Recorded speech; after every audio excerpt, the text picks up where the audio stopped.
Oh, brother, we've been busy today. We have been busy today. Started ripping the AC system out of that Porsche. This Buick, what is that, a LaCrosse? LaCrosse came in, the belt went out on it. The freaking alternator took a crap in it. You turn the alternator, it would spin half turn and then it'd stop. And then it'd spin half turn and then it'd stop. The tensioner pulley went out on it, so all that got replaced. That's ready to go. This 2011 Jeep Grand Cherokee is what we're here to talk about.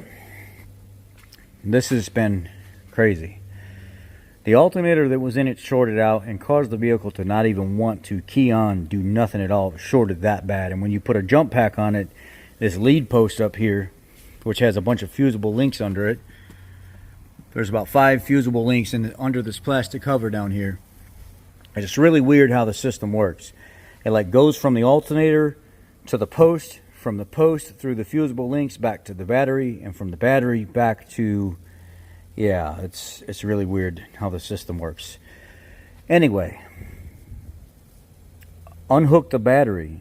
No, not the battery. Unhook the alternator, the big post off of the alternator, and unhook the connector. I just did them both, but it was really the big post. It was shorted out. The factory alternator was shorted out, and it was just crashed. The whole system was just done. As soon as you put a jump pack on it, that post up there would start smoking. All right, we got an issue here. There's some kind of short somewhere. There's something going on. So we go through the system, and we're checking everything, unhooking the battery. That doesn't change anything. Put the battery back. Come up here, unhook the big post on the alternator. Took the big post off the alternator, which is that big giant connector down there. Took it off and unplugged it, put the jumper back on it. Now all of a sudden the system, boom, starts right up. No smoking, no nothing, running great. Get it in the shop. Call the extended warranty company. First of all, they don't want to pay me the entire hour of labor to get, I mean, we were all over the place in this thing. I said, at least pay me an hour. And they said, no, we're just going to give you a half hour. Whatever, dude, I'm not going to argue with you. I'll argue with you when it's all said and done. I'll make my money back somehow, some way, right? So I get a new alternator put in it. Boom, vehicle fires right up. Boom, boom, boom. But it won't charge. The vehicle won't charge. It's stuck at 12 volts. And I'm like, what the hell is going on here? So I went and I looked at the computer. And when I looked at the computer, I noticed that there's only a 2-wire connector going to the alternator. There's a power feed and there's a control wire. And when you tie into the control side, you see I got, where am I at here? This right here. Hook this into my power probe, and I go to my connector right down there that goes to the alternator.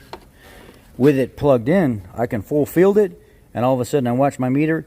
It goes 12.5, 12.8, 13.1, 13.2, 13.5, and then it loads up the engine. The engine dies because you're really loading that up, and it's a clutch drive type alternator.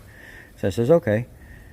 I proved out that my alternator actually does charge, and I don't have any control from the PCM. So I come up here and I load test my 2 wires from the PCM down to the alternator, and they're great. Load test fine, 3157 bulb, halogen, it doesn't matter. They load test fine. Plug everything back in, plug my connector back in one more time, start it up, 12 volts. The PCM cannot control the alternator in this vehicle. So in this 2011 Jeep Grand Cherokee with this 5.7 liter, and other ones that are set up just like this as well, when that PCM when the alternator took a crap and shorted out that bad, it took out the driver and the PCM as well. So now I have to go back to the extended warranty company.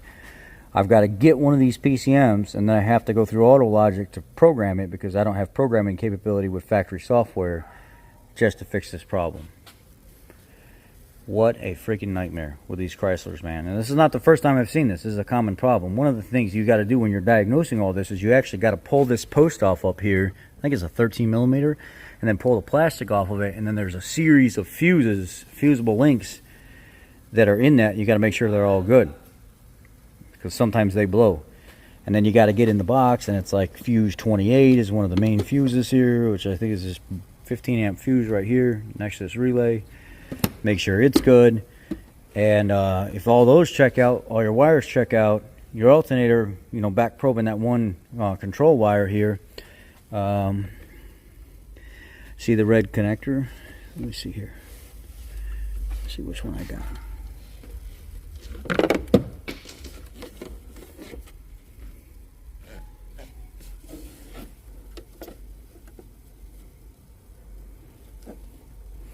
It's on the red connector side. So on the red lock side is the wire you use, the closest wire to the lock.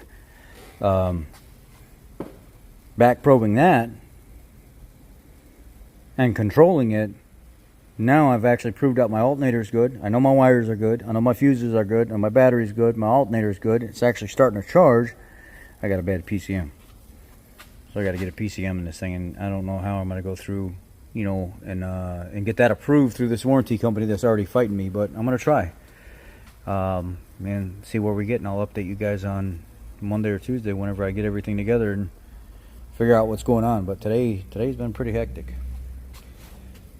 Today has been pretty hectic. I'm pretty sure a trans module went out in this R350 because now it won't even shift, it won't drive, it won't do anything. It's just flat out done. And it's the trans module or the lead frame in it or the actual module on the side of the trans are known in those R350s for going out. This Volkswagen here, it's a Passat with a 2.5 liter. It, right at about 25 mile an hour, when it shifts in the same spot all the time, it's got a little bit of a lazy shift, and then it shifts, and it's only got like 70,000 miles on it. And the customer says he's been to the dealer and everything else, and it's like astronomical to get it fixed, so he came here, but we're almost the same price as the dealer anyway. So I got to try to figure this out Monday, Tuesday, why it's got that lazy shift, about 25 mile an hour. But I'm about to get my jalopy and go home. I'm done for the day. I've had too much. I'm done. Yeah, y'all be blessed. Take care. Craziness, right? Independent shop life. You work on everything.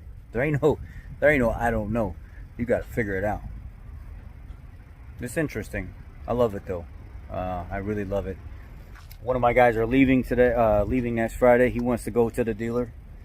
That'll be a story for this weekend.